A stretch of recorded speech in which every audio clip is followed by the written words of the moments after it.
That big rock right in front of us is the Stawamus Chief, or the Chief. It looks massive to me, but by Google standards, it's a medium-sized block of granite. This video is about Sarah and I climbing to its peaks. We were lucky enough to have a car, so we parked in the campground car park, which is conveniently at the trailhead, but there's also toilets and water if you need it, but no shops, just an FYI. It's only a 5-minute drive from Squamish, and yeah, you just drive to the massive rock. There's also a bus that could probably get you there in no time, but honestly, if it was me and I didn't have a car, I would just get an Uber or a Lyft and just pay for that convenience and speed. In case you hadn't noticed, there are stairs, and a lot of them. It starts off with good stairs, and then we got stone stairs, and then it just gets real steep, and at the very top there's some chains and ladders to kind of scale to get to the peaks. But there's trees, so it's super scenic even though there's lots of stairs. I don't know how much better that makes it for you, but it made it better for us because the temperature was super consistent all the way to the top. We saw plenty of people that were on the portly side doing this hike, just taking their sweet old time and getting to the top eventually. If you don't like carrying your stuff, you can always get your dog to carry it, like this guy here. Carrying all your stuff. That's so good. There weren't too many lookout points on the way up, but the forest was so beautiful I didn't mind. This was one of the lookout points, and we just started to notice how much elevation we'd actually gained. You just start to feel real small against the massive valleys that we're climbing. The Chief is on our left here, and if it wasn't obvious, it also makes us feel tiny because we've been walking upstairs for a good 45 minutes at this point, and we're not even at the top. What this guy's doing here is probably not advisable. To take this route to get to one of the peaks, you should be equipped with climbing gear so you can clip on and be secure and not fall to your death. But this guy's doing it anyway. Because the signage wasn't obvious, we only knew that was the wrong way to go after another hiker who's done this many times before started yelling at him to not go that way. Instead, we're supposed to take these chains, which ironically is a safer way to get to the top if you don't have proper mountaineering gear or climbing gear, whatever it's called. 1, 2, 3. Yeah. There we go. Okay. Thank you. Yep. It's okay. Thank you. Yep, use the tree root. And then these tree roots, and you're good. Yeah.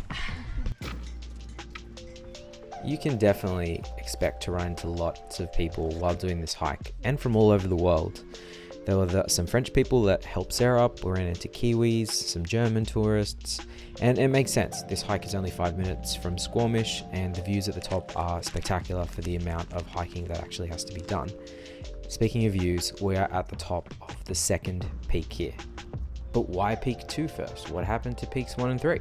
Today we are hiking the second and first peak in that order and skipping the third. Let me explain why. From our research, hiking the first 2 peaks gives you the most substantial views in the shortest amount of time.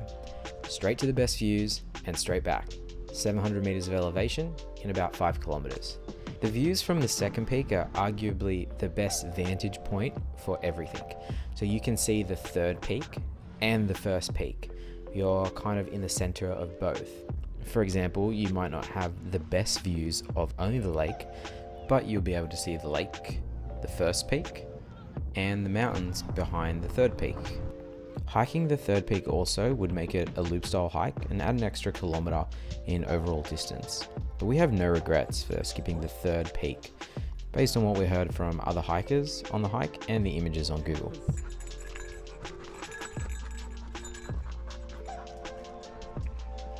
Man, these dogs are athletic, seriously impressive.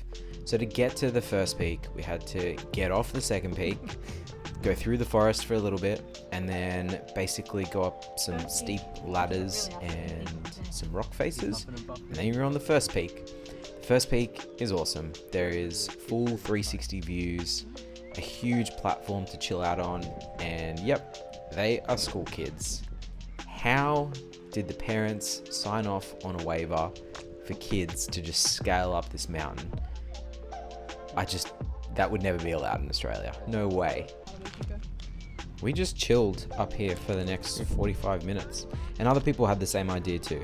Everyone kind of took some snacks, laid down somewhere on the rock, which there was plenty of space, which is awesome to have a bit of a buffer next to everybody. Because it's the worst when you get to the top of an attraction and you're just competing with other people for a view, a photo, or just space in general. So that was really nice here. And then there were these chipmunks, which did not stop. They were just running and investigating and running and investigating.